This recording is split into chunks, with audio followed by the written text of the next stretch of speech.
Yeah, I think. Yeah, all good. Okay. Okay. So, hey guys, Mhm. thanks for joining us. I'm super excited to be doing my first podcast with an old friend. So this is Ash Edelman. Hey guys. Hi.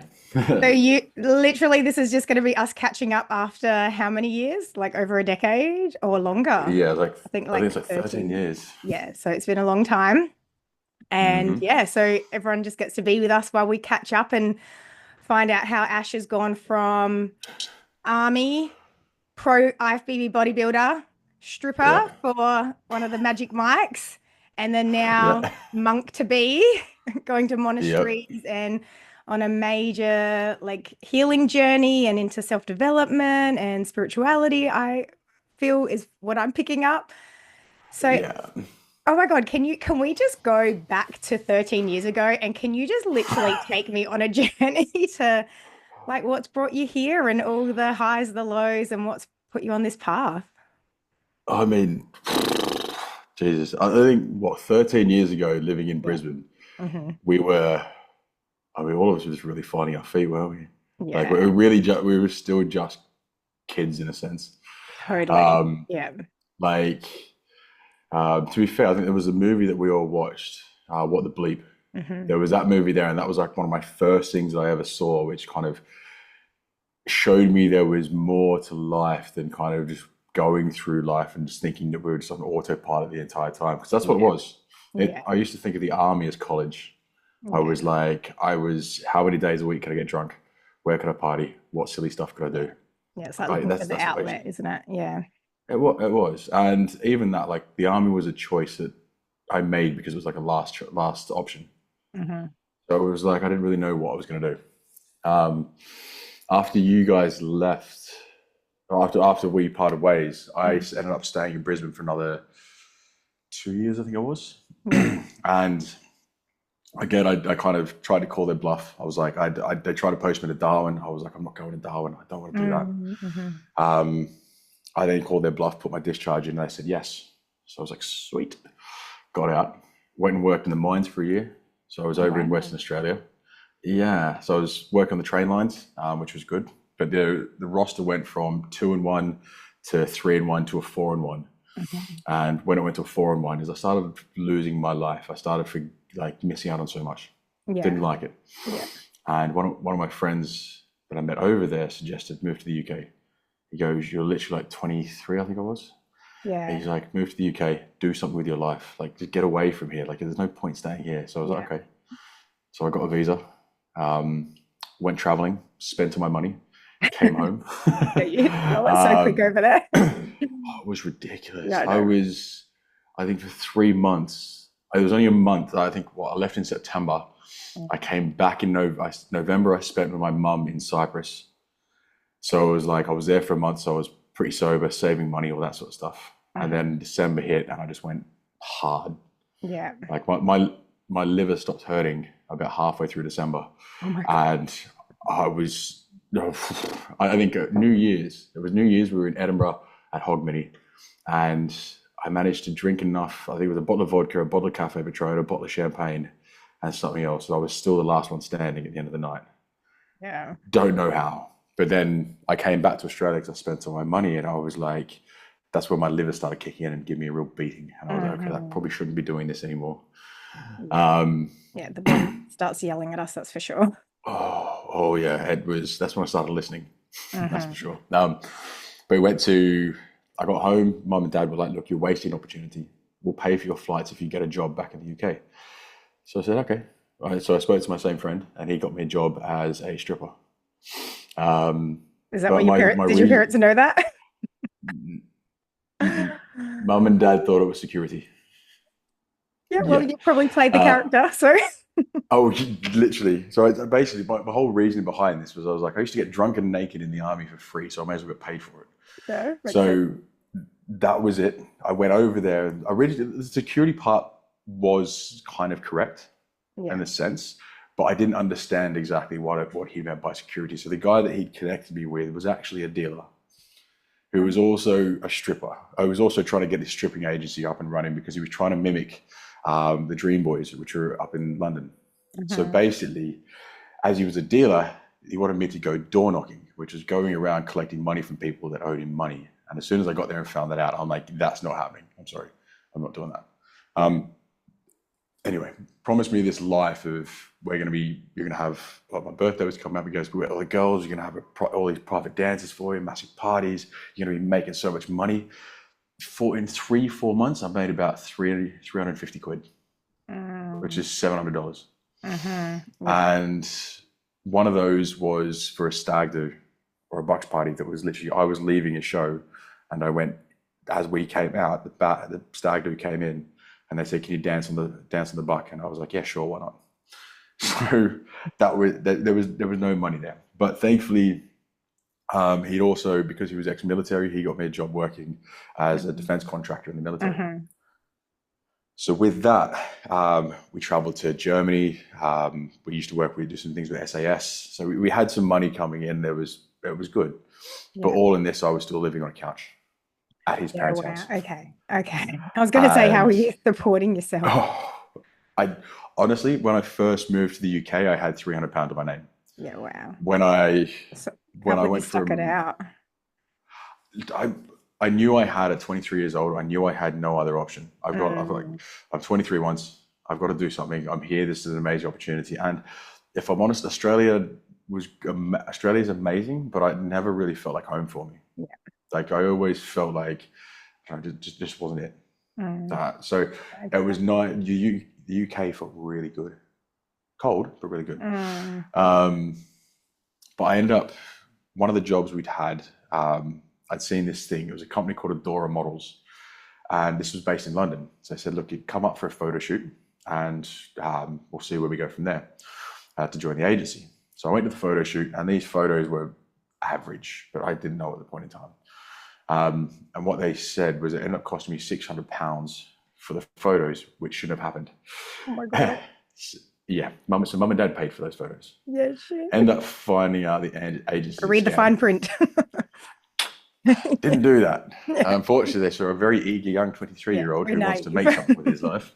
Yeah. So, but in fairness, those photos got me a job with a company called Forbidden Nights. So, and to be fair, what happened on the phone call is the guy was, when I called back Adora Models, they were like, oh yeah, can't do anything for you down in Cornwall.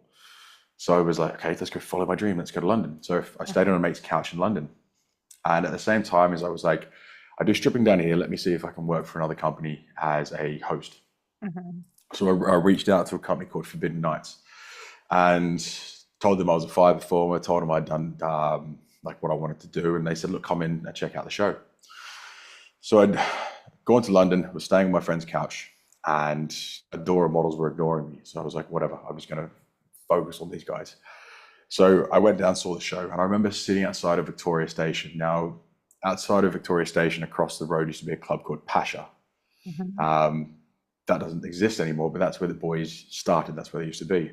And I remember I got there like an hour early. I was so eager. I was like, I wanted to meet these boys, wanted to see what it was about. I remember meeting them and then seeing their like, so I saw the website and I was like, these guys have a show reel. They're famous. Oh my God, this is amazing. I get in there, I meet the boys, and I am like, I'm dressed. I got a nice button-down shirt. I got slacks on.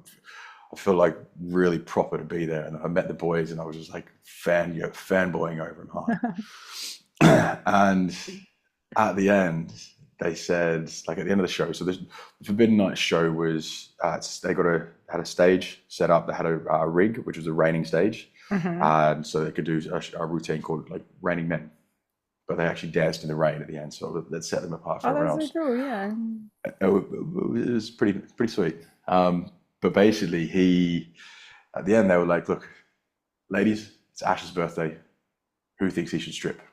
Oh my God! And everyone's like, "Of course." This is the first night. This is the first night. Now, keeping in mind, the only time that I'd got full frontal naked doing a routine was down in Cornwall. And it was the first time, like about 2 months earlier. And it was the first time I'd ever done that. That's actually how mum and dad found out I was stripping. Because I don't know if you guys remember my friend Shane, one of the guys I used to play rugby with. He found a photo of me on Facebook that was me basically standing on stage doing a windmill.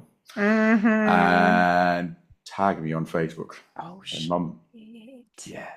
And mum finds a photo and goes, I just get a message going, I'm not upset, I'm just disappointed. Oh, that cuts even harder. Yeah. Oh. Anyway, I ended up telling him the truth of what was happening. Mm-hmm. So come to the show, did the strip, and the boys like, look, take the girls upstairs. So I took the girls upstairs so they could do photos with the boys after the show. It was about a day, 2 days later, the boss, Billy, he gave me a phone call and he was like, look, we can't afford to take you. We can't afford it at the moment. I'm really sorry. But we'll be in touch if there's anything. And I said to him, I was like, dude, I will work for free. I just want to be a part of what this is. I really like the show. I will work for free. I don't care. I just want to be there. So he called me back in about half an hour and he goes, okay, I'll give you 50 quid a show. And that at that point in time, they only had a Saturday show. Mm-hmm. So that was me as a stagehand. I was setting up the stage. I was setting up the stage, setting up the chairs. We were guiding the girls in, putting stuff on stage for the boys when they needed it. Basically doing everything besides being the cast. At this same time, I'd got a job as a PT up in New Barnet, which is like North London. Because I was a big fella, the guy that was running all the PTs was like, look, I think you should go to this place because like we need trainers that look like you up there. It'd be a great place to go. So as a PT, you're paying in the UK, you're either paying half rent for the gym and then doing half time working for the gym, or you're on full rent. So I couldn't afford to go full rent, so I was doing half time at the gym. At that same time as I had to find a house to live, and the house that I found was £400 a month plus £400 deposit. Because I'd done some work with mum and dad doing maintenance, I was like, look, if I can look after your garden and help everything here, can we forego the bond and I just pay rent? She was like, yep, cool. So I got myself in there, I had a job at a gym and I had that place to live and 50 quid a show. Now, I don't remember how I made money because I struggled as a trainer there because everyone thought as a big fella, as a bodybuilder, I was going to really destroy them. So I struggled. So I think I had 1 or 2 clients the entire time I was there.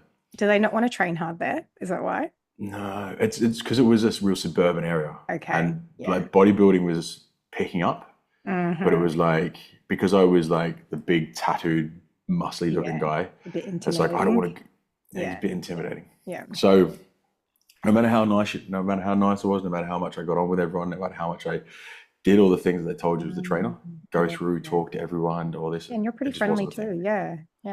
Yeah, but it just wasn't a thing. So what I ended up finding, like I said, I don't remember how I was making money. I really don't, because I think, what was it? £200 a month I was making with Forbidden. And I think in the 3 or 4 months that I was there, I ended up with maybe £3,000. Yeah. But I was still paying rent. We tend to make ends meet when that's what all we have, and then we get more money coming in and then we just wasted it. So it is interesting how money works like that. Yeah. Oh yeah. But this is actually where I discovered Asking Is Given by Esther Hicks. Oh my God, that was my big one. Yes. Yeah. So that's where someone gave me that book. I have read it 1,000 times. Yeah. How good is it? Such a good book. Yeah. That was in my early days. Similar time in my life. Yeah. Yeah. That was the first one. And it really opened the idea of like, there was something besides like being an atheist. There was something besides having to believe in a religion. The book could be perceived as, and that's what I loved about it. It allowed you to perceive the book, or the way I read it, it allowed you to perceive the book in whatever way you wanted to. It could be looked at as religious. It could be looked at as universal energy. It could be looked at as a higher power, whatever resonated with you. Yeah. But that's when I started manifestation. Now I had, what was it? I had this set every night before I went to bed. Every night I would say these affirmations over and over. And it wasn't until years later, like I'm talking about almost 8-9 years later, that I was going through the breakup of my marriage and I was working with my ADHD coach, that I was aware of how external those things were. that I was Mm-hmm. thinking. So it was like, I am successful, I am rich, I am wealthy, I am financially free, I'm financially independent, I have money coming to me from all angles. I have everything was around that. Mm-hmm. And it was working. That's a beautiful thing. It was Yeah. working. I was Yeah. surviving, things were happening. So I didn't think anything else of that, what it was. And Yeah. It gives what you was funny, confirmation. Yeah. it does. And Mm-hmm. what I found funny was the days where I was doing it and then money was coming in, then I was getting comfortable, is I'd Mm-hmm. stop. Mm-hmm. And then you'd start to notice things were dipping down. So I'd start up again. And it was this Yeah. cycle of like playing catch up all the time. Yeah. So I had that house. I think I got a girlfriend at the time, which was one of the guys from the show. And one of the guys from the show, he was one of the main hosts. He came up to me one day and he was like, Ash, the boys are going to put you in the show. They're going to teach you to dance. And I was like, huh? What? And they saw you with the fire staff. So in the show, there was a pole act, there was a singer, there was a break dancer, there was a fire act, and there was Billy, who he was meant to be the aerial chains artist, but he didn't actually have a solo in there for about 5 years, Mm-hmm. which is funny. He was the boss; he could get away with it. Mm-hmm. But the fire guy was going to leave, and he was very average at his great lad, just very average as a performer for it. So they saw me do it, and they were like, "Okay, we're going to put him in." So basically, I was like, oh, they're not going to put me in the show. And he's like, no, they're going to speak to you and put you in the show. Next, I think it was about a week later, they're like, can you come into rehearsals? I was like, huh? What? And they're like, yeah, we want to teach you this routine. We're doing Britain's Got Talent. And I was like, what? I was like, yeah, we're doing Britain's Got Talent. We need you to learn this. So it took me 3 weeks to learn half a routine. This is how much of, I was a rugby player. Yeah. Trying to teach me to dance. Not a natural dancer. Ooh. So they brought me in and taught me to dance, and they also saw me during the show. Every single night we had the show, you'd see me side of stage watching the routines. I'd be following the routines, I'd be following the moves. So I just really love being in it. So I picked it up fairly quickly. Oh, sorry, I ended up picking it up fairly quickly after that first lot of rehearsals, which was, I rehearsed everywhere. I was in the shower, I was in the bedroom, any chance I had when I was just constantly rehearsing. Yeah, passionate.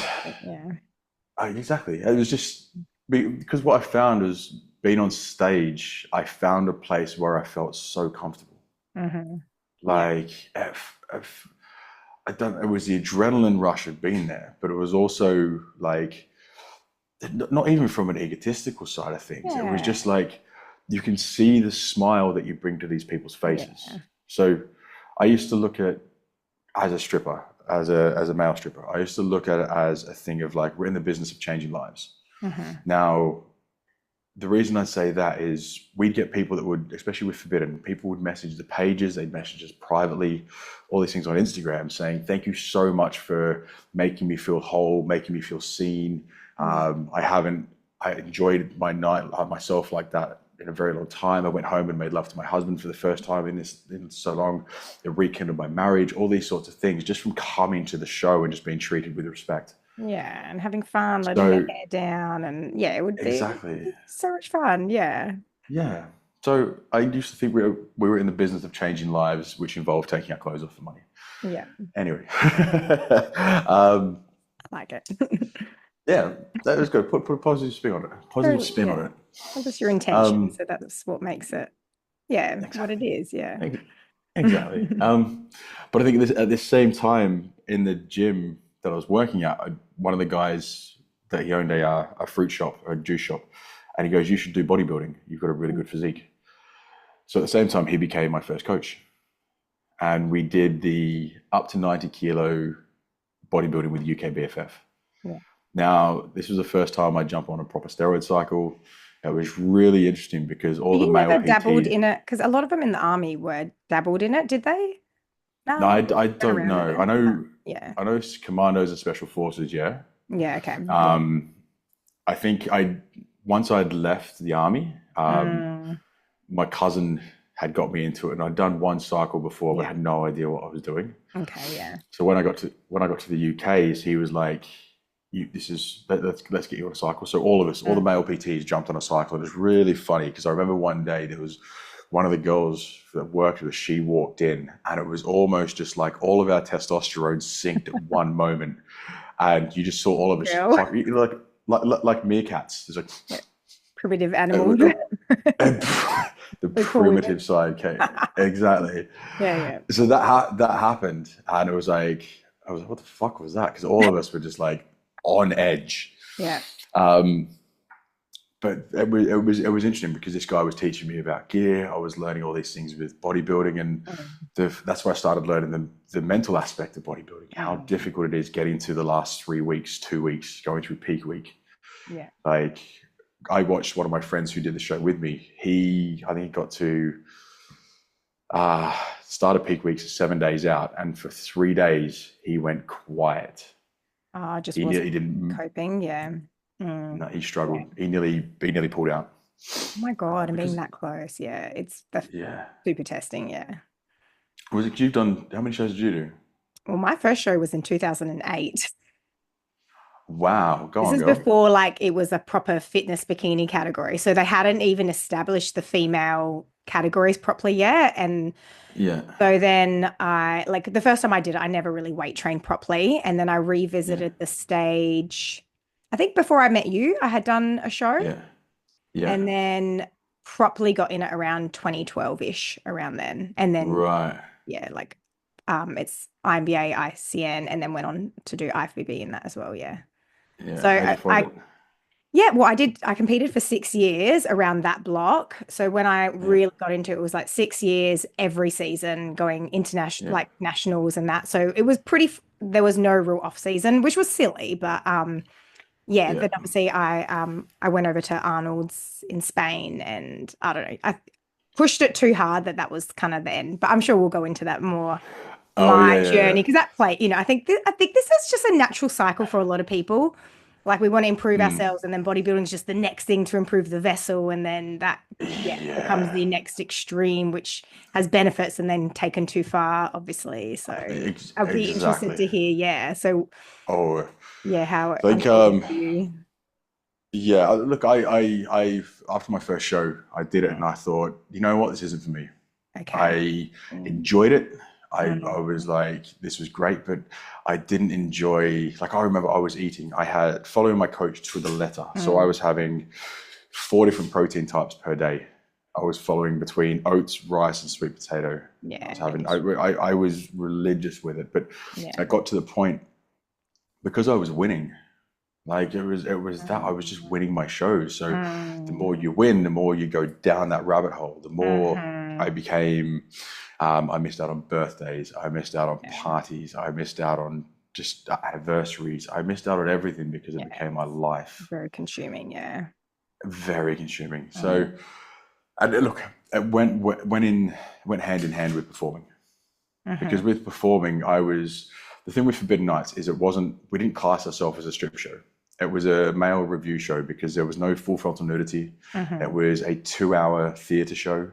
There mhm. were solo routines, there were group routines. Yeah. Plus, in the UK theatres, you weren't meant to get fully naked or Yeah. at least be full frontal. So Mhm. we had that. Um, and again, we were on Britain's Got Talent. So, and Yeah. that audition went for, I think it's about 86 million views now. Wow. How did you guys go on it? Um, so we got 4 yeses. It was Wow. wild. So no one knew what we were doing. It was Mm. only 2 people backstage that I'm knew what gonna we have were to like doing. YouTube the episode. I'll, I'll You have send to I'll send send it it to to me. I you. want to see this. Yeah. Yeah, it's amazing. But no one knew what we were doing, so it was a complete surprise. Mhm. It was the shock factor.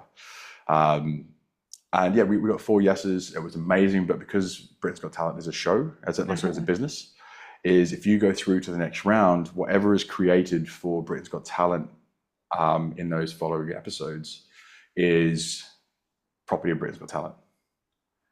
And Ah, I've and unfortunately, like we wouldn't be able to use the show, use the routines that we created without it being something like from BGTs. their own by Yeah, them. Yeah. Yeah. So it's yeah. So oh, that there's no point. sucks. Did you guys Yeah, not know that? we didn't know at the time, but it was when it came to the Mm, point of yeah. progressing to the next level. The boys were like, we don't want that, Oh, which is fair. yeah, yeah. Um, But disappointing that you and couldn't, yeah, pursue it to oh the end. yeah, Yeah, yeah.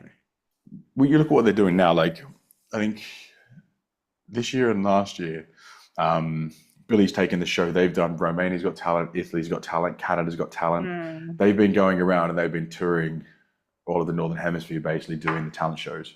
Yeah. So it's good. It's really good for them. He's enjoying it. The boys are enjoying it. And for us at that point in time, it is what launched Forbidden properly. The exposure. Yeah. Yep. So it was worth it. Yeah. So we went from doing a Saturday show every Saturday to, I think the first year we may have had like, I don't know, 60 shows around the UK, which I think you're doing maybe an extra one a week, which is amazing. To the point we were doing almost 170 shows a year. Yeah, that's amazing. So it was incredible. We performed in Amsterdam. We were on a few other TV shows. We did all sorts of things. So it was a lot of fun. Yeah. And at the same time, did your mum approve at that point? Oh, okay. Yes. So mum approved. There was no more windmills. What show was it?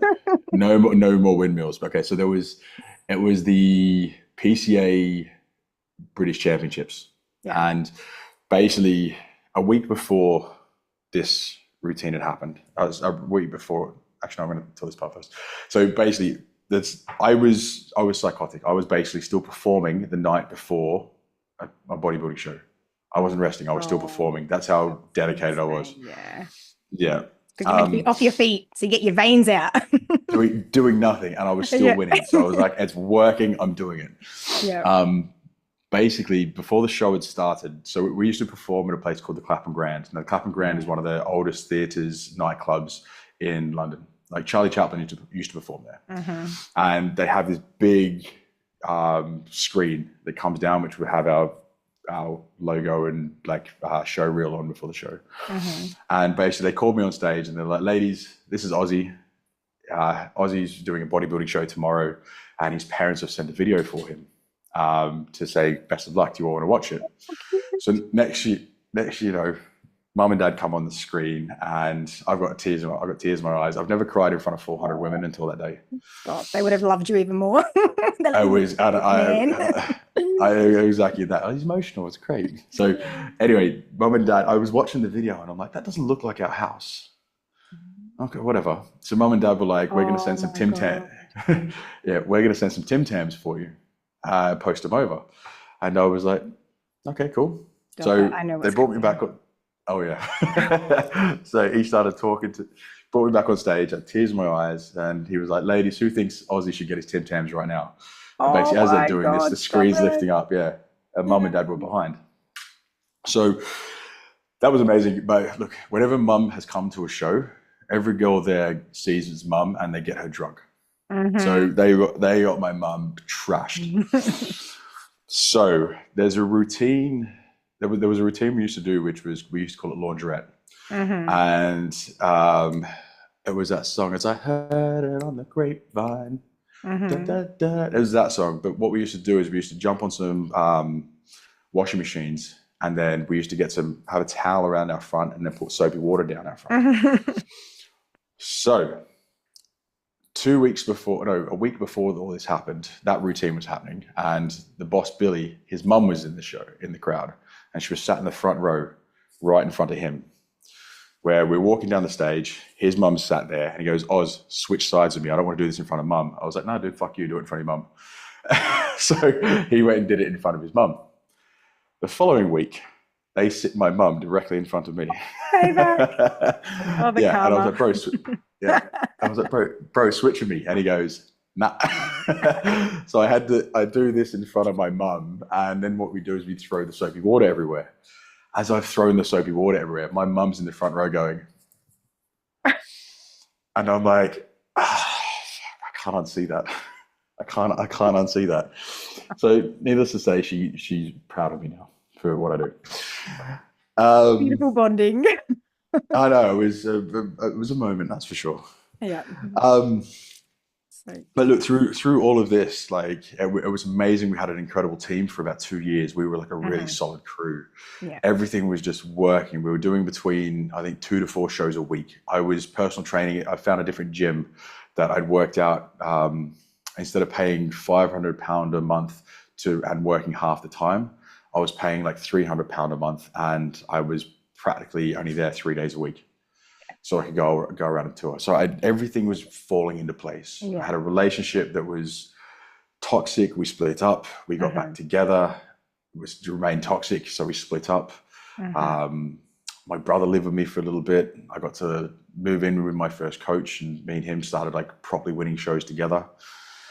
And there were so many good things that were happening. What made you stick it out with bodybuilding? Because you said you felt it wasn't right for you, but is it because you got like the taste of winning? Is that why you kind of kept going with it? Yeah, I or think. You just thought it complemented the other side of things, like keeping your physique in shape and stuff like that. And So it was actually my brother. So he moved over for a year, and I said, look, there was a poster for PCA, and it was the first year that PCA were running. So it was I think they do PCA Australia now. There's PCA Thailand. It's everywhere. PCA were by bodybuilders for bodybuilders, so it was meant to be that fair show. Yeah, which was no social. And look, I think every show eventually has politics that come with it. That's just is what it is. It's a natural progression. Yeah. But I said, let's do this show together, because he was training, I was training, we were both in good shape, and we were just egging each other on. So let's do this. Yeah. So we went to do the East Coast show, and he pulled out because he was like, "Oh no, I'm gonna wait, and I'm gonna do the next show, which is in London," because he was still trying to work out what he wanted to do. So I did the East Coast show, and I won. So I got the invite to the British Championships. So my brother then he went to do his show. He actually, 6 weeks out, he went on a binge because he was like, he struggled with it. But then we went in, he did the London show. And unfortunately, you need personality, but his personality came out a bit too much on stage. He waved to us when he was standing on stage. And a few other things. Yeah. So he unfortunately didn't get through. He was the best physique on stage by far. Why did he rule it? Did he have a few shots or something? Was he just not? I think he had a little sip of vodka before he went on. He let loose a bit. But he was. It's like, enjoy yourself. Not too much. There was that. Plus, it's also like, you see people when they get nervous, they kind of don't know what to do on that stage, and there was like 100 people there. So it's something. It takes a few shows, I think, to let the nerves get the better of you. Yeah, and that adrenaline, like you tremor, like there's certain things I think are unavoidable each show, but gets better with time. Yeah. Yeah, it does. And look, it wasn't for him. He didn't enjoy it, but I then continued on. So I went to the British Championships. I won the British. There was 30 or 40 guys on stage. Yeah. And there was a guy that everyone was talking was going to win. And next, he placed like third or whatever it was. So that kept me going. Then I was like, well, they don't have a pro card. They don't have a World Series. They don't have this. What am I going to do next? Yeah. So I then went to WBFF. Oh, yeah. WBFF. I remember hearing, so what was his name?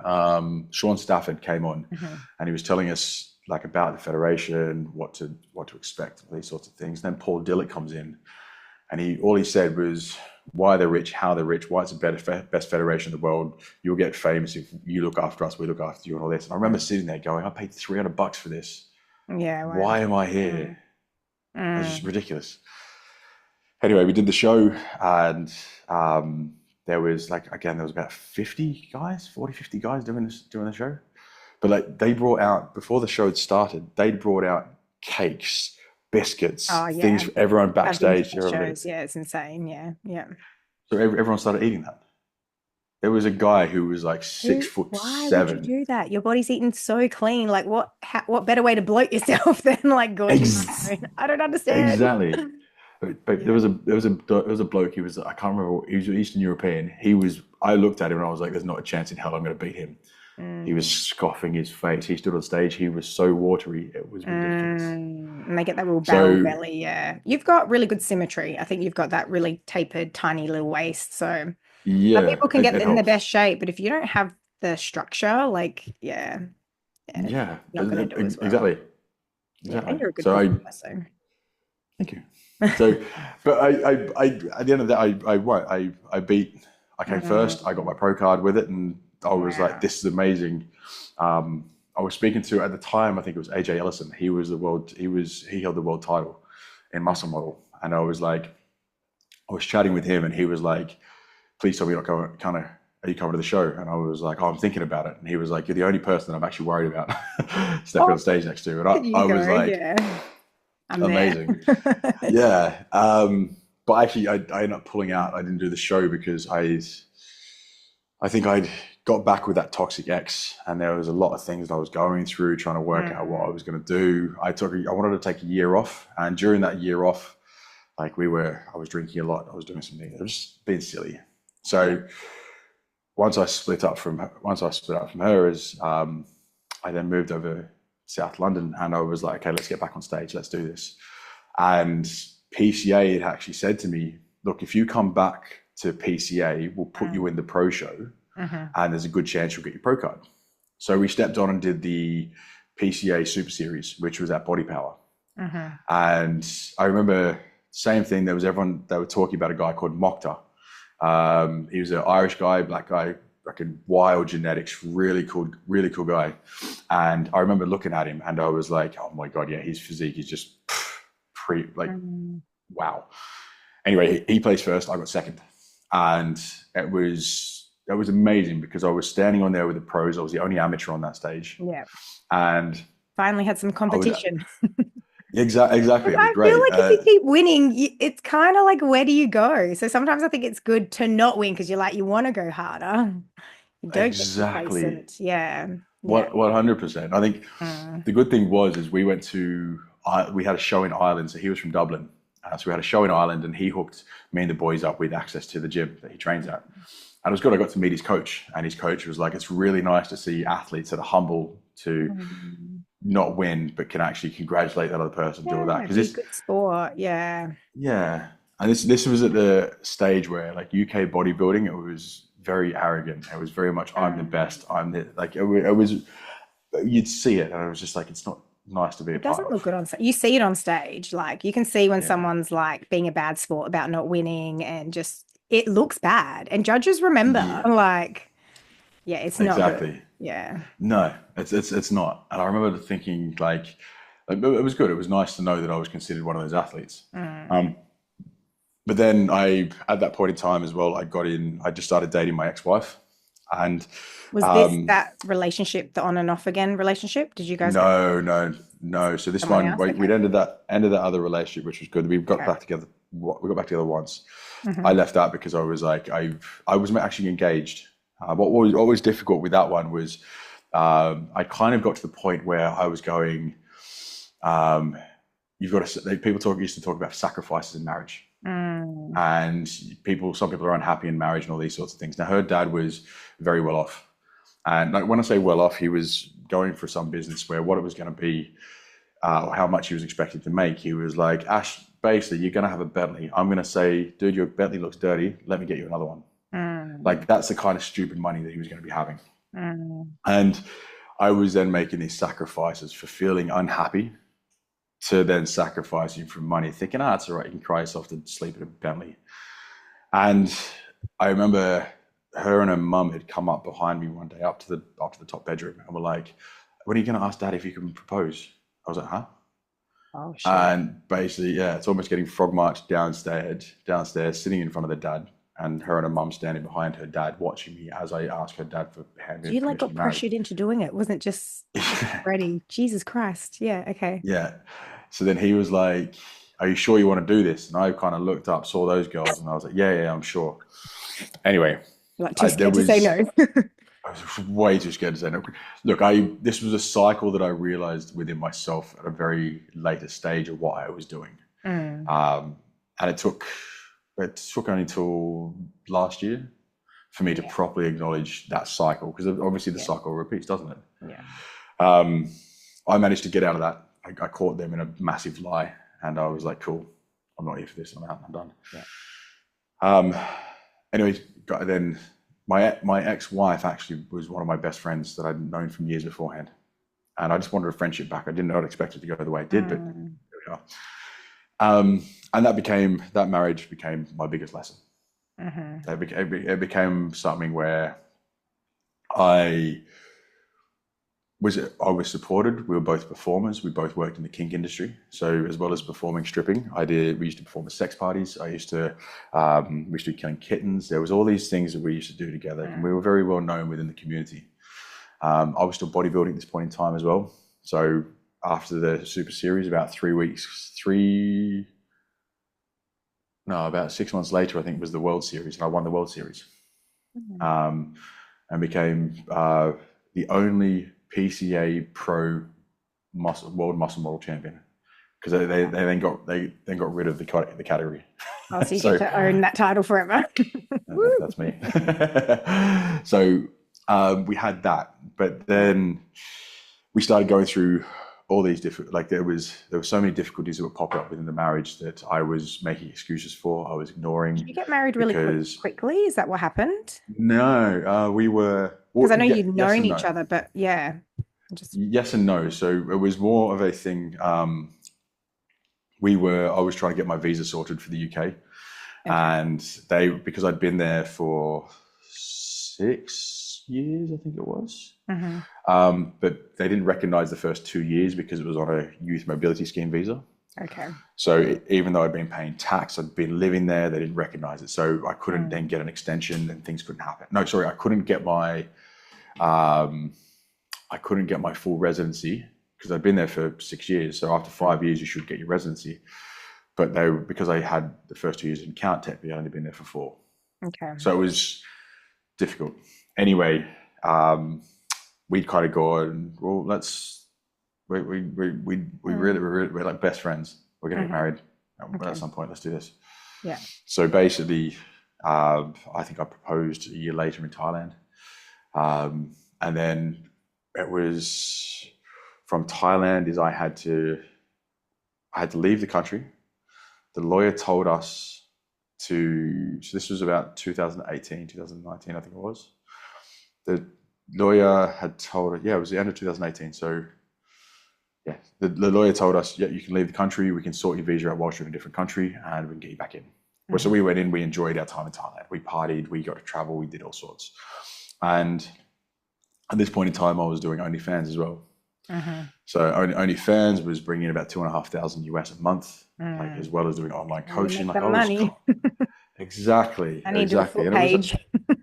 I had a foot page. No, sorry, I was selling feet things. At one point, I used to make £5. I made £5 a fart. Oh my God! Stop. We're all in the wrong business. Jesus. It was ridiculous, but it was just easy to make money. Exactly, it was. And after all of I kind of slowed down in Thailand. They then said to us oh no, you have to go back to Australia to sort your visa out. So the lawyer lied to us. We didn't get our money back.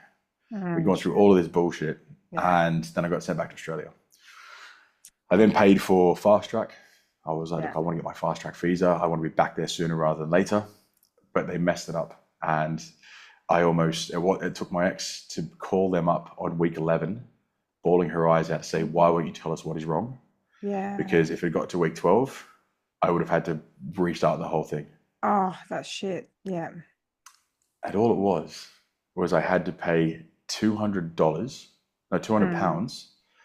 for a medical that I actually technically didn't have to pay for.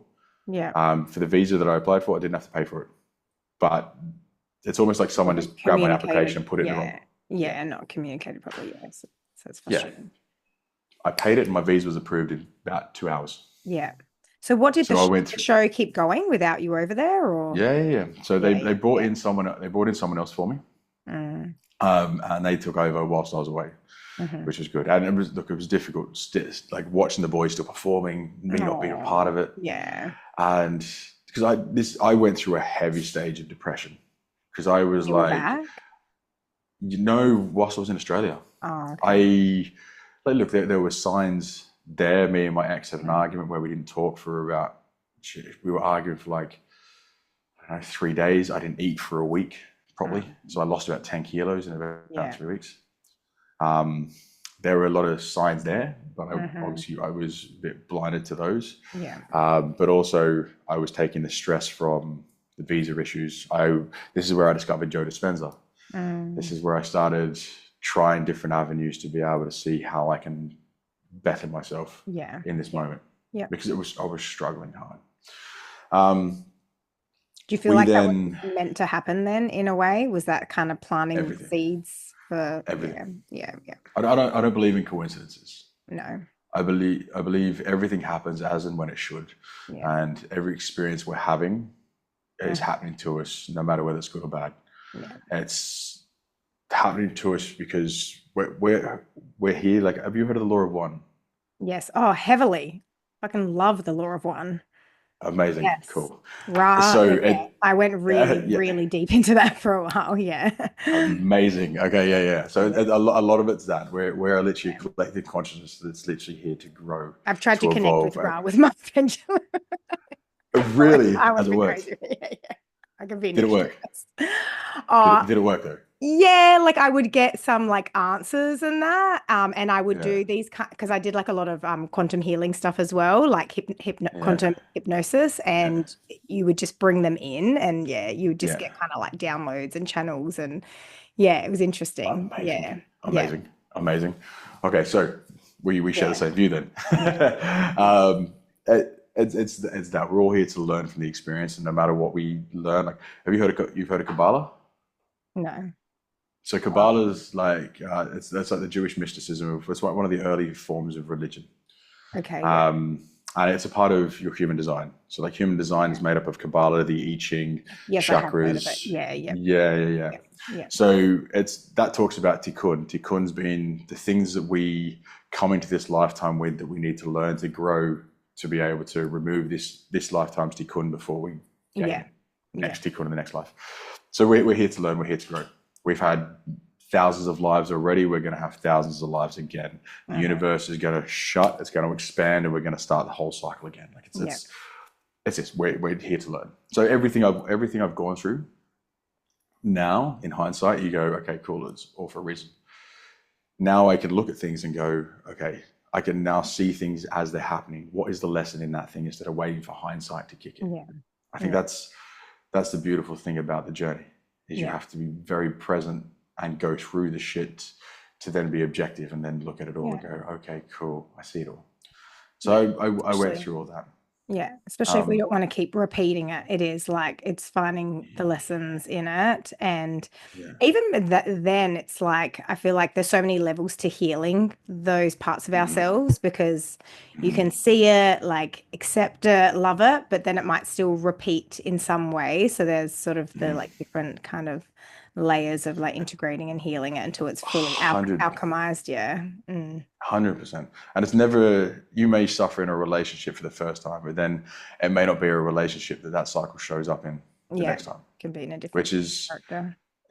yeah, which is exactly what happened to me. I'll get to that part.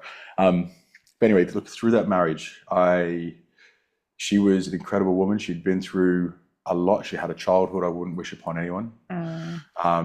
And unfortunately, trauma explains behavior. It doesn't excuse behavior. Now, I'm not calling myself a saint as well, but I became a shell of myself in that, because I shut down, because I didn't understand mental health properly. I didn't understand people and relationships properly. I didn't understand these things. And obviously, the more you shut down, the more you push away, the more you ignore.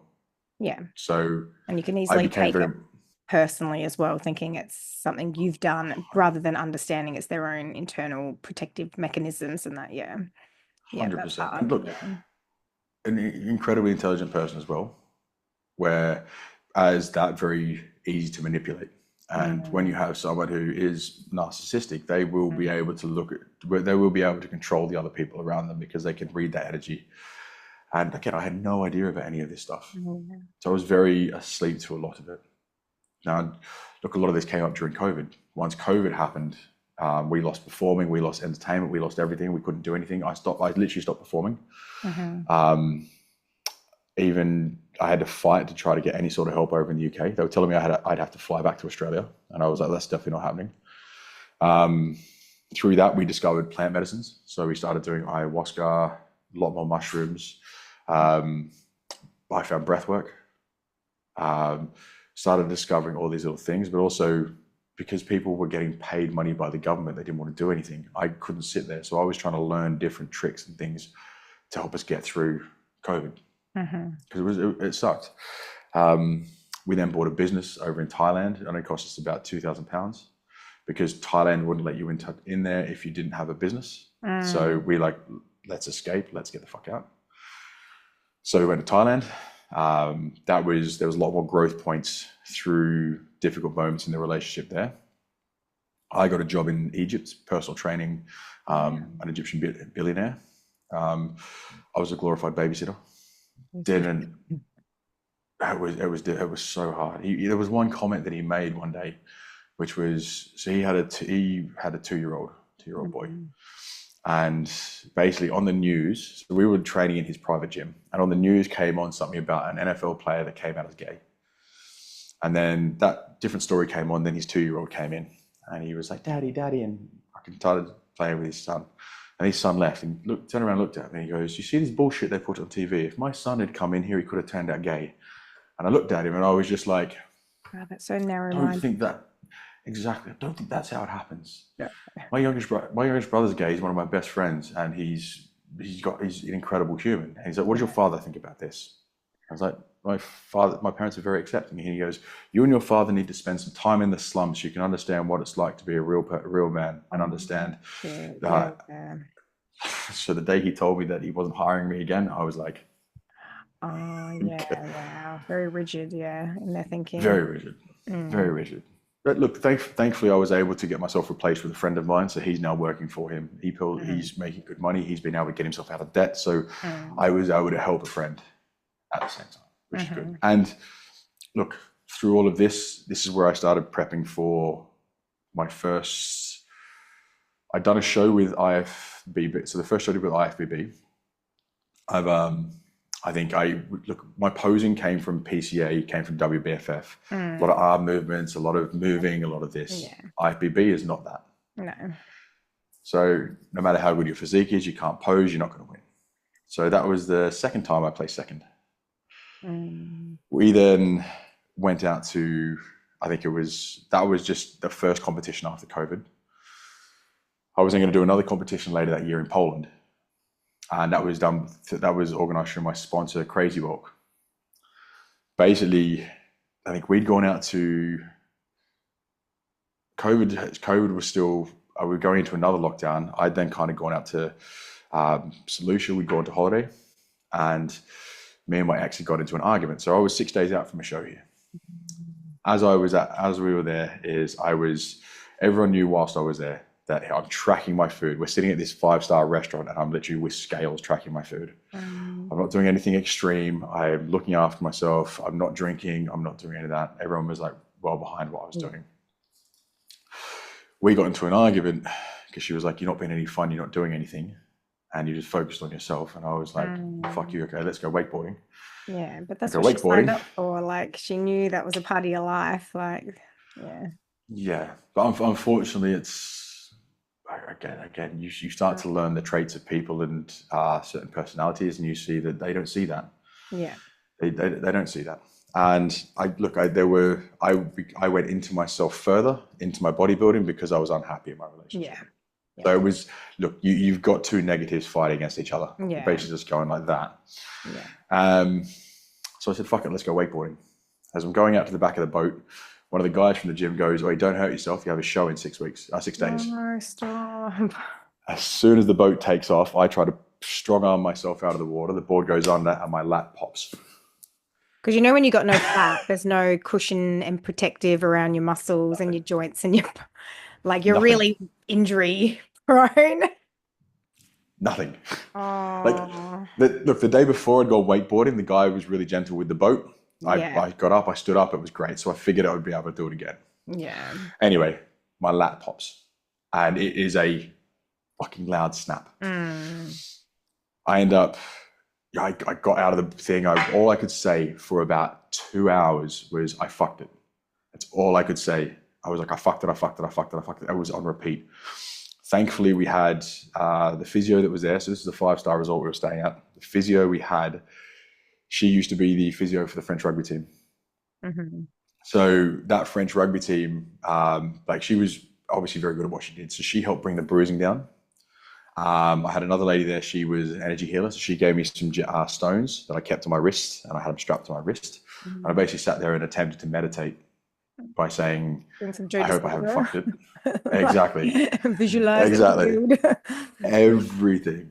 Yeah. So that was me for the next 6 days. We got to Poland. I still placed second, but I lost so much size. Oh, that's incredible though. Yeah. Yeah. Considering So going through a major injury. Mm. that's what I thought. I was like, you know what, cool. So I'd lost a lot of size, and again, Yeah. my posing was terrible. Then what I'd basically gone and done is I signed up. If I'm gonna make it in the IFBB, I need a proper coach. So I started working with Omar Ventura. He does a lot of the men's physique guys. Basically, we got my physique into a shape where we went to went to Finland. Sorry, and I won my pro card in Finland. Despite the injury, despite everything like that, my posing was on. Everything looked amazing. It was just posing is learning to hide your weaknesses and show your strengths. Yeah, it's all about So it was manipulation. exactly that. Exactly that. It's all that manipulation. So I was learning how to hold that pose and do that. From there, after I got my pro card, we then went across to do, okay, I'm going to compete in the M-Pro Classic. I was going to do the Sharu Classic in London and the Arnold's in the UK. All in this point in time, as after the Finland show, this is where the big breakup started happening. I started going through a lot of things where it wasn't working at all. There was a lot of arguments. I'd been told to move out of the house, which is one of those things that had happened a few times. But it was at the point where I was like, cool, I'm just going to move. I'm out. I'm done. Yeah. So I went through that phase where I moved out. And that started the process of then trying to work out if a relationship could work with two people not living in the same house. They go from marriage to living with each other to then not. So that's then I started trying to get to happen. What then happened from all of that was there were moments where it worked, there were moments of hope, there were all these beautiful moments. I was really diving into breath work, journaling, still couldn't meditate, but I was also focusing heavily on bodybuilding. Yeah. I knew that if I needed to, or if I was going to step it up on the big stage, I needed to get bigger. Yeah. So we started putting insulin in. We started adding in, like I got to 105 kilos. I was massive. But it was one of these things of like, every show that I kept doing, so the Empro Classic was, sorry, the dog's now having a drink. I got to the Empro Classic and the thing was you need more width in your back, you need more size. So my coach we just put more reps in. Didn't work. Next show, same thing. I actually didn't even get called out. You know how they do your top five? There was 10 people, there was 15 people. I didn't even get a call out.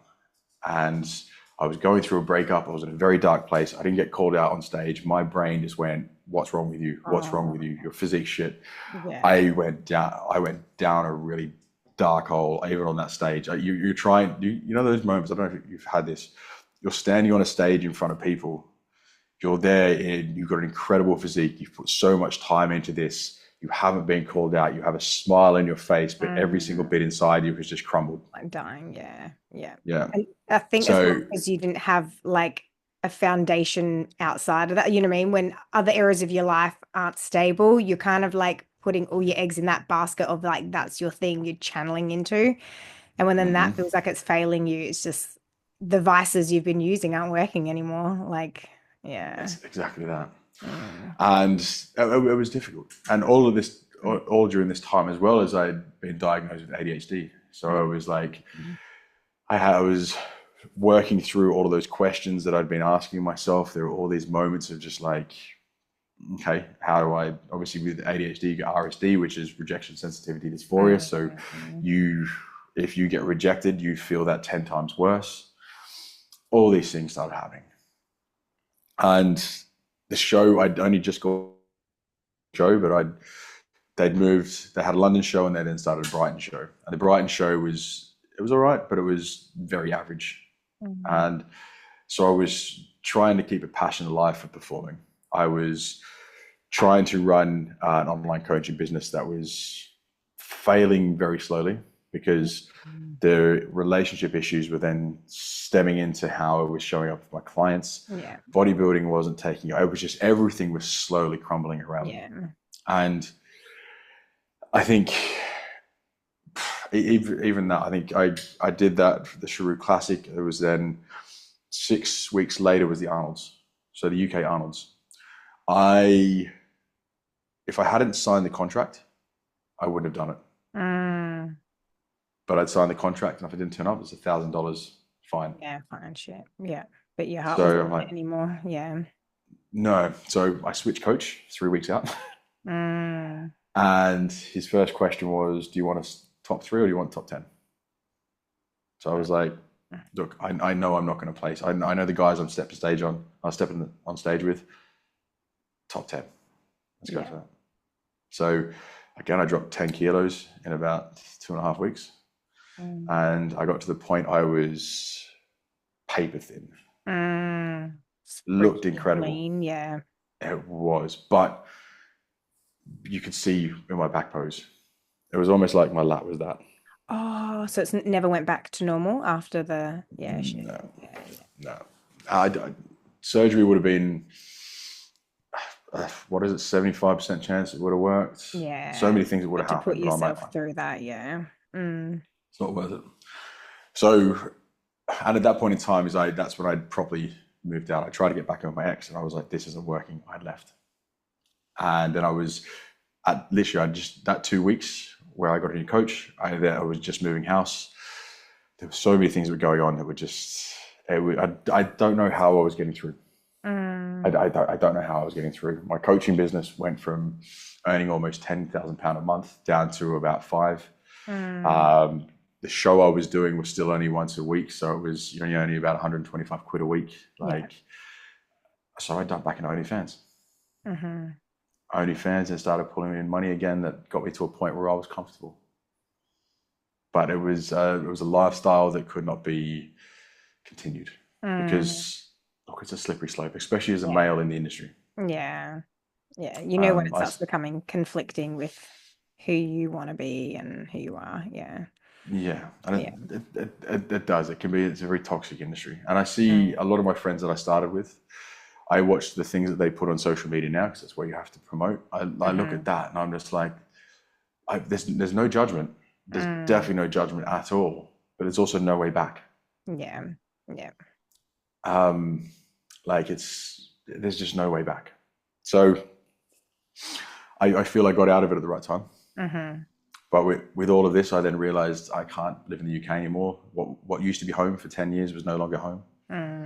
So I moved back to Australia. And I brought my best friend with me. Is that the guy that you started to do some work with? Yeah, Zach. Popped up on, yeah.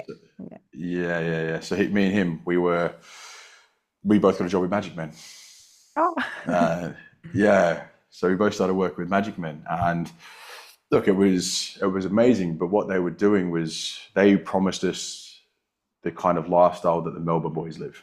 Because Melbourne boys can earn $6,000 in a weekend from private shows and everything else. That's what was promised.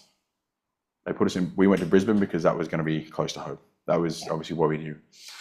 And we're like, we don't have any space for you down here. So they said, you guys will be making that money easy. No, we made barely about $1,000 a week. Oh shit! Yeah. From that, So it was very difficult going through all these moments. But this is also where the dark night of the soul happens. This is where starting to learn everything. Coming home into a very dark energy at mum and dad's house, moving down to Brisbane, having that moment where I felt, what the fuck am I doing with my life? I did a breathwork session and it was like, you need to start becoming a facilitator. You need to start coaching. You need to start working within the industry of where you want to be. Yeah. And at that time, my dog came into my life. He saved my life because I was really cute. It was amazing. Although I actually got really sad when you had to leave your dog. I was like, how? Like, I could not leave my dog. So sorry. I struggled. I was going to bring him here, but I found out they can't have, because he has staffy in him, they don't allow staffies into the UAE. And you can't lie? So unfortunately, Who looks at papers? Really?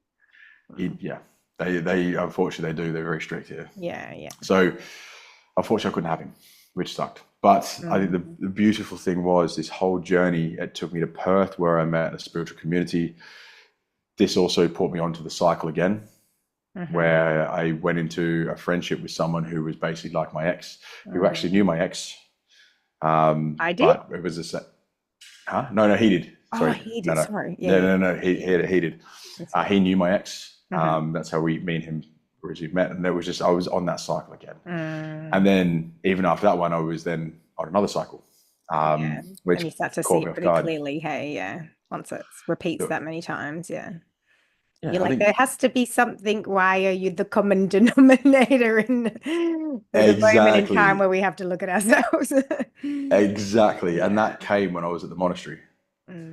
So it was like I started going down the breathwork facilitator route. I come off social media. I then did another breathwork, which was like, it's time for you to get back on social media, but start posting what's authentic to you. Yeah. Don't do things that aren't authentic to you. And that's what I started doing. I didn't care about a following. I just wanted to share knowledge of what's been working for me. And most of the stuff I post is me talking to me. Yeah, I like that. That's it. And it resonates with me because I'm a big believer that at the fundamental level, we all go through the same shit. It's just different severities, different circumstances, different situations. Yeah. But it's all anxiety. Universal suffering. Yeah. Exactly. So that's why sharing what I do, it resonates with someone in some way. But I'd seen this opportunity to go to the monastery, and I was like, I've wanted to do this for a long time, but time's never been right. I've never found something where you can go live for a month. Because it's all, if you go as a layperson to a monastery, you have to be a novice for a year before you can become a monk. What these guys have done is they've brought it down so you can be a novice for a week and then live as a monk for 3 weeks. Wow. But then you have the opportunity to continue on. So the idea of going there was like, if I'm stepping into this space of wellness, holistic healing, being someone who is of influence in this space, I want to make sure if I'm going to learn something that I'm learning from a source. I'm not going to a yoga instructor who's done a yoga instructor's course who's done something like this. Embodied in it. Yeah. I feel but they can all, look, they can be embodied in it, but you can get the surface level embodiment. Yeah, but to be in the environment, is totally different. Yeah. Exactly. So I was like, let's do that. So that's why I went to a monastery. I got to live there for a month. At the start of it, I was like, I would come back and do this every year. This would be amazing. But as you start to learn more about it, it's like we share a lot of the same beliefs. It's really funny. I found, this is just from what I've read, every religion or way of life, spiritual way of life, they all share the same fundamentals. Yeah, I believe exactly. Yeah. That's that. I was really interesting seeing how a lot of the Buddhist texts share a lot with the Law of One, but also their service to self. So Theravada Buddhism, which is the ones in Thailand, I think it's in Myanmar and somewhere else, the real saffron robes, their service to self, where the Tibetan monks, the Japanese monks and Chinese monks, their service to others. So I resonated more with those different types of Buddhism. Yeah. Especially, again, when we look at the Law of One, this is the moment of service to self or service to others. This is where we choose. Yeah, when the choosing. So, so that really resonated a lot more with me. But what I really enjoyed, what I wanted was to find out who I am, away from ADHD medication, caffeine, outside stimulation, social media, smoking weed, all these sorts of things. Yeah. But I wanted to learn to meditate. Like, I've done breath work for so many years going, I can't shut my mind off. Breath work is how I do it, then I can meditate. Yeah. But when you're forced into a position that you're doing 6 hours of meditation a day, you learn pretty quickly. And that was it. I put myself into a position where I was able to learn. I followed a lot of the rules, but what I didn't do is stop being who I was. Yeah. Because you could follow their rules 100%, where it is watch your mouth, watch your tongue, watch your thoughts, watch your actions, watch all these things. I was still telling dick jokes. I was still being talking about the outside world. I was still doing these things because I just couldn't not. Yeah, and it's where the energy of it's coming. It's not like you're not bitching about someone. You know what I mean? It's like it's the Exactly, intention. Like come on, like the F word is kind of part of the English dictionary. Like let's, you know, exactly, so exactly. it's And intention, I think. Then that's the it energy is. admitting out. Yeah, I think that's the point of it anyways. Like, and you got to think a lot of those things were created very long ago. So, you know, there is also evolution in terms of human behavior. So as long as we're being good, being kind, not hurting others, you know, I think Hmm. they're the main principles. And if that's in your heart, then you are abiding by it. Yeah. I could not agree anymore. And Yeah. that's why because these guys, the Theravada, they haven't changed the religion or the way of life in 2,500 years from when Buddha was around. Mm, mm, They've remained that. There's 227 precepts. mm-hmm. And with these precepts, they're things which I understand why they have them because they're meant to be able to make your mind pure, to be Yeah. able to meditate, to go deeper, to get into, to attain Dhammagaya, to Yeah. reach enlightenment. Enlightenment. Yeah. So I understand that. But I was also able to reach that first level of enlightenment Mm, with through the meditation while still doing those things. mm-hmm. So when they talk about enlightenment, the first level of enlightenment is you'll have this vision of a Buddha. There's usually this strong white pulsating light and a vision of a Buddha, and Mm, that's usually you kind of going through that barrier of that first level. mm-hmm. So we had this one day where I had, as soon as I closed my eyes, I just had this shot of a Buddha come at me, and I was like, "Whoa, that can't be it. That's definitely not it. I've only just Mm, closed my eyes. We were speaking about this 2 days ago. Like, this can't be it." Next, you know that in that session, I was literally playing with the clouds and pulling it apart and seeing a starry sky that let it go. And then having this play, it was the most euphoric feeling in the world. mm, Then I had this, I think it was a couple of days later, I started having these other very beautiful experiences. But at one point, I think we'd been there, I was in there for about half an hour and the room was dark. And it was like someone just stood in front of me with a flashlight, just like that. yeah. And I was like, I had every emotion come up, every positive emotion come up. I had tears streaming out my eyes, but I'm like on the other side, I could feel Buddha. I could feel the other side of it. As soon as I touched that, it pulled me out. Yeah, exactly. It's the attachment It's because then it's the then fear of losing it and not being able to, you know, maintain. do it Yeah, again, yeah. Then the do it again. mind. And and also we're going back into, if I'm coming out to teach this, I want to be able to teach this in a realistic way. Not every, we come out, there's social media, there is traffic, there is people that stress you out, there is caffeine, there is everything around us that is designed to influx the mind and numb the mind.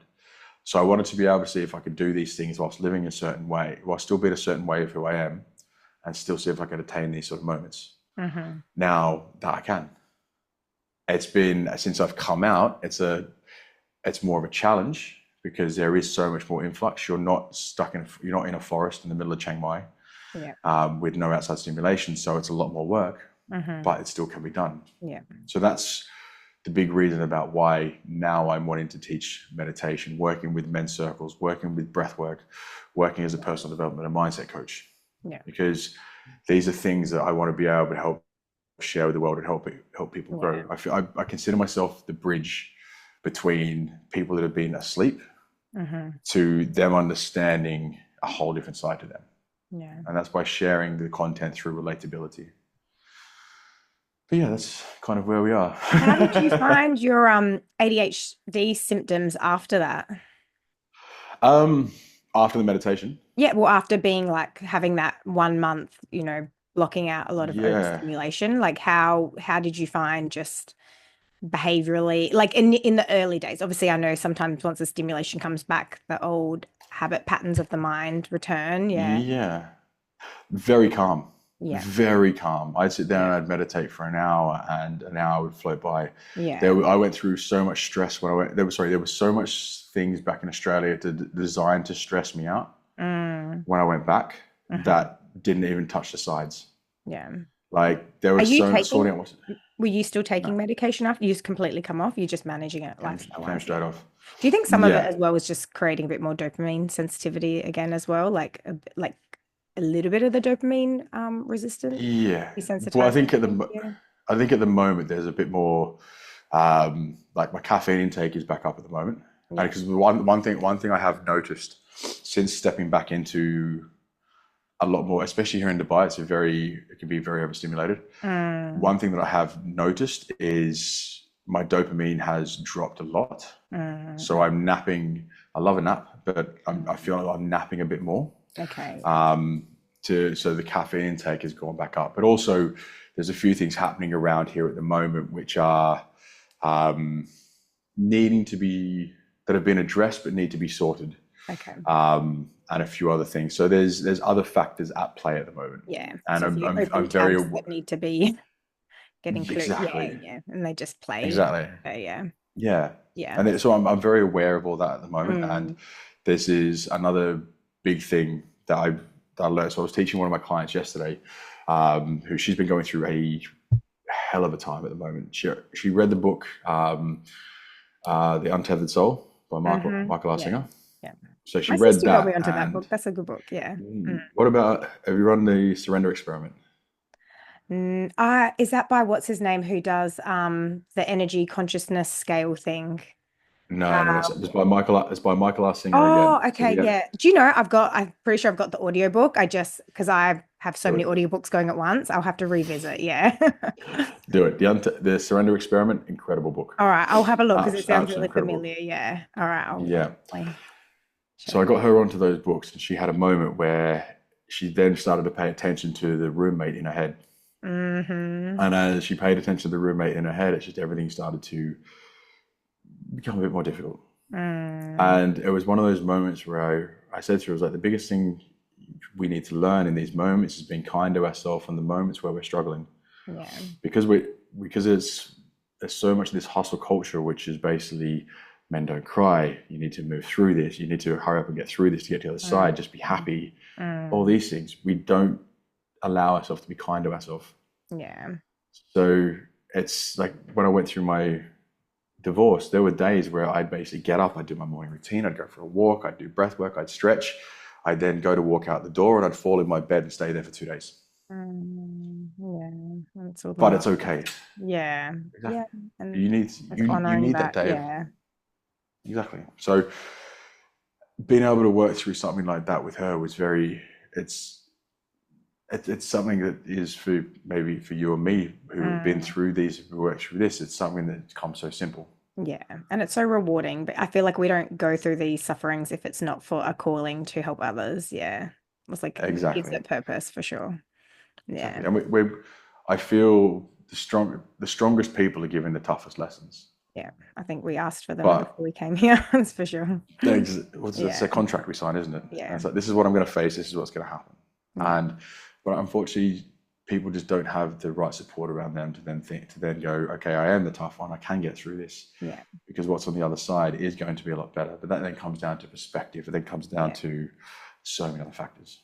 Did So you yeah, find, at least with the meditation side of things, it helped like reduce the identification with thoughts? Because a lot of it, that's kind of where the suffering comes from, is thinking they're my thoughts, I'm choosing them, they are a representation of me. Like, I think that's where meditation helped me the most, is realizing yeah, it's just a habit pattern of the mind. I'm not choosing thoughts, they just pop up and I don't exactly. have to Yeah, buy into them. So it's yeah, just creating that yeah. space. And just because people don't Right. even, that's a concept people don't even know. It's so foreign. They don't even know the thoughts are happening, but they're emotionally Mm, being affected mm, constantly. Yeah. mm. Because it's them thinking it. Yeah. It's I think that's the beautiful thing about meditation. There's different ones. You have Vipassana, which is you're very Mm, strict with your meditation. You're mm. sat upright. You're doing everything you can not to move. And it's from I haven't tried it. I haven't done it. I've been told it's very You uncomfortable probably, and very strict. you should though, because it's got a different angle. Like I've done lots of different types of Yeah. meditation, Okay. and obviously mine's evolved. It's kind of like we learn these different styles, and Mm, then you end up finding the little bits from it all and finding your own sort of style. But I found with yeah. Vipassana, it's very much body scanning. So the Mm, idea is to get very sensitive to every little particle, mm, quantum particle coming in and out of existence. And then eventually your body mm, just dissolves, like you can't feel your mm, body. mm. But then they do teach you their philosophies as well, which is because obviously when you're Yeah. sitting in your body like that and not moving, and it is like 10 hours a day, you're Mm, you're facing a lot of pain even in your sittings in terms mm, of just your mm, body. So it's Mm-hmm. then the recognition that like even that pain comes and goes and almost becomes pleasurable, like in a weird way, because the Mm-hmm. mind's not, it's just, Mm-hmm. they call it a niche. Niche is like impermanence, Mm-hmm. like, everything's just Yeah. changing, impermanent. Mm-hmm. So it then changes your relationship with even the sensations in your body. I like that Mm-hmm. it almost had a slight somatic element to it, which I Mm-hmm. really liked because it really just dissolve just the solidity of your body, and it takes you Mm-hmm. on a very interesting journey, and I really liked learning their philosophy, but I wouldn't Yeah. say that's my meditation practice. So I feel Mm-hmm. like that was a really good entry point in terms of focus, and it Mm-hmm. was a very good foundation, but mine's obviously like evolved into a different area now, like from different What things. do Like, you? How do you do it now? so it's funny because even just talking about moments of like isolation and where the world stopped. So COVID was when my meditate, because I've meditated from a very young age. So Mm-hmm. doing transcendental meditation, then I did Vipassanas, and I would do lots of different styles. Really liked a lot of Joe Dispenza's meditations. But then I got onto like self-inquiry meditation, which was a Ramana Maharshi taught style. Mm-hmm. And it's very much looking inward. And so, like, there's different stages of it. It kind of evolves as someone's awakening more at different Mm-hmm. layers. So, initially, you sort of start with like just identifying that the thoughts are arising and that you're not choosing these thoughts. It's just the habit Mm-hmm. pattern of the mind. But then you turn inward and you're like, well, what is identifying with these thoughts? Like, what's sort of logging into them, and like, that kind of magnet that's being kind of pulled to it. And then you're like, well, that is me. Like, I think that's me, right? But then when you really inquire into it, well, you're like, well, no, that's also a thought structure, because who I take me to Mm-hmm. be is dependent on my thoughts, my history, my conditioning. So you're trying to find a self that I'm identifying as it feels like me. And all you find is just like a thought construct. It's just thoughts reflecting thoughts reflecting thoughts. And then it's almost like, well, if I lost all my memories, if I got amnesia, would I cease to exist? And it's like, no. And then you just drop into it. Then you're just in Mm-hmm. this like kind of unbound consciousness sort of field, because you're like, there's no more center that's like going out and filtering, and like you then can't distinguish between the world coming in and then the world going out. Like, it all just becomes this one happening, and you're Mm-hmm. overtaken by all the sensory things, and then the thoughts start, and then you're kind of back to square Mm-hmm. one. And kind of how I'm Mm-hmm. understanding even just people on this like enlightenment journey, I feel like a lot of it is just this unbinding from mind identification. And the more whatever meditation style you're doing, like ideally that's where you want to start to get to. It's just this like breaking down that kind of center point, which, like, I guess the science part of it is that kind of default network mode. So that part of the brain starts to actually stop being so strong. That's like the selfing mechanism. That's like me, then the world out there, and everything is like me Mm-hmm. experiencing that. But you start to dissolve this like self, and then Mm-hmm. everything is just kind of like this flow. It's like life is spontaneous. I'm being lived by life. Like, and really, we don't need to have a self to live, because the words just come out when you're in flow. You're not so aware of yourself. You're just like, time doesn't feel, like it goes fast or slow. Like, do you know what I mean? Like, a lot of those things that are me on this timeline kind of start to dissolve, and it's just all this one happening. And yeah, like I've had a little taste of it, and definitely like on that path, but it's a process, that's for sure. But it's really cool when you're Yeah. in it. Yeah. And then, Yeah. then you come back online, and it's like me trying to get somewhere, and success, and like, like progression, and like I want to improve, but it's like, wow, that's like, do I want to keep living like that? Like, or do I just want to, Mm-hmm. surrender it all and just be taken over, like, and just let life be like, and especially having kids, you notice, because when you're so in the mind and thinking, like, you can't be present. And kids have been good for me, because it's like, no, I'm just gonna fucking play. I'm gonna play Foursquare. I'm gonna jump in the trampoline. Like, fuck my Yeah. like Yep. obligations. Like, Yep. so I don't know. That's a little Yep. bit of, yeah, kind of That's yeah. beautiful. Yeah, I That's can send beautiful. you And I some think stuff. that, Yeah, it's really, I really like, one please, of my teachers please, is like freaking amazing. Yeah. yeah, Just like, please. Yeah. yeah, he's very about direct. He's like, he's pretty much like a lot of like the Zen teachings and the Buddhist teachings. He's just like for this generation of our people in our language and being direct, not super ambiguous things. It's like, I'm going to help you on this very direct path and like cut the bullshit out. And it's like, we've got this time here. Let's just like be given the path. Like, yeah. I agree. So, yeah. Finding the meditation that suits you is the biggest thing. Yeah. Like I think, look, with the way the Buddhists do it, it is comfort. Make sure you're comfortable with your sitting where you're sitting, as comfortable as it needs to be, Yeah. and find the balance between sati and sabai, Yeah. comfort and relaxation. Yeah. And it's same thing. I've used body scanning as a part, like you always have your process about how you start. Yeah. Always have your process. It's usually a few deep breaths. It's the sensations going from the crown to Anya, back into the middle of the third eye instead of the brow, coming down the throat, then focusing on those sensations as the body drops. And again, it's finding the simplest way that you can meditate. Yeah. Finding that. So I'd be very interested to see all the stuff that you have, because it's bringing it into the modern day. Yeah. Yeah. Allowing people, because we look at meditation, and this is the other thing. I think people like you or me stepping into this sort of space are a lot more relatable for people to come in and start learning to meditate, start learning breathwork, start doing sound healing, start doing these things, because we're breaking that mold of what people think this is. We're not yogis. Yeah. We're not people living real lives. Yeah. Exactly, and this is what the world needs. Yeah, just normalizing it a bit more. Yeah. Exactly, and this is that point with finding that divide between service to others, service to self. Yeah, is we need, people are lost. People who don't know that we're at that divide right now. They have no idea, but people wake up when they're ready to wake up. They go, okay, there's something more, and that then allows them to go that way. Yeah, but this is also why we're seeing so much more darkness rising up in the world at the moment, so much war, so much bullshit going on, because this is dark versus the light. This is the battle that's happening at the moment to work out what's going to be service to self, service to others. Yeah, it'll be a big catalyst for a lot of people to awaken, and I think we need the suffering. We need to go to the dark places and see the worst of ourselves, because I think that's the jolt sometimes. 100%. It's people go, you don't always have to have that life-changing event. It's like you kind of do need to have a moment where you kind of step back and go, oh shit. Yeah.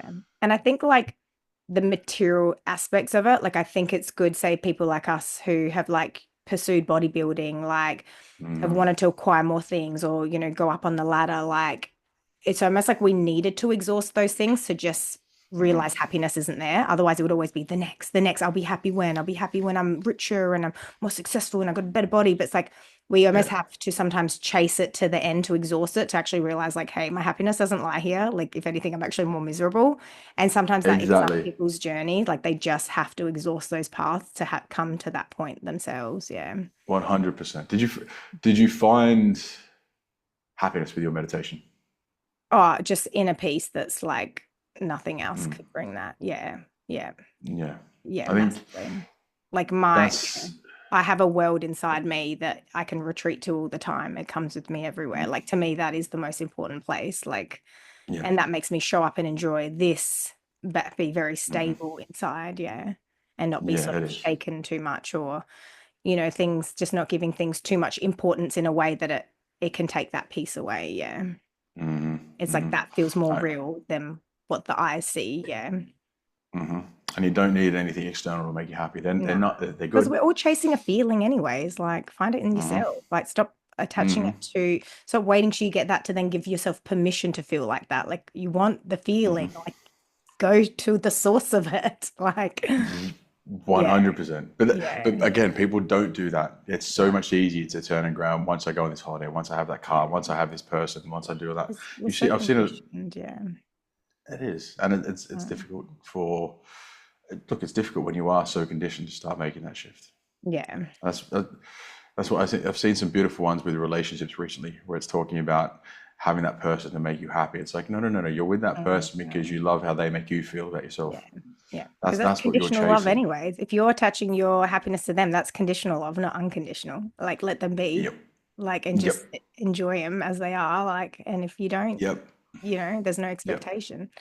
And that's a healthy relationship. Fucking right. Yeah. 100%. So Yeah. I agree. I agree. Oh, well, the world Uh, needs more change makers like you, Ash. So it's super like us, exciting to see. Yeah. Yes. We like should us. collab. We should do something. Done 100%. I Next would time I'm love back in that. Australia, or you come back this Yes. way, let me know. Yes. That'd be so cool. But what I'd definitely like to do is I'd like to get you on my Yeah. podcast, and I'd love then I can to. talk to you and get your whole story.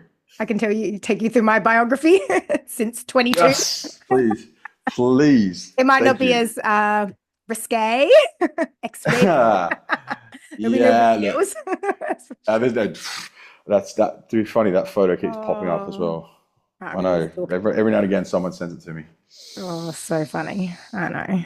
Well, it's made you the I man you are, so you wouldn't be who you are Exactly. without every one of those experiences. Exactly. And that's why I'm so Oh, grateful for it. well, thank you So, so much, Ash. I hope I haven't kept you too long. no, don't. I've enjoyed it. Oh, thanks I've enjoyed means it. the So thank you very world. much. Yeah, really nice to Thank you very much. reconnect. And yeah, I'll get this Look, uploaded. done. Well, thank you All very right. much. And Thank you. I'll message you about doing Yeah, one between you and beautiful. me. Yeah, sounds Okay, amazing. then. All right. Thanks, Okay, heaps. done. Bye.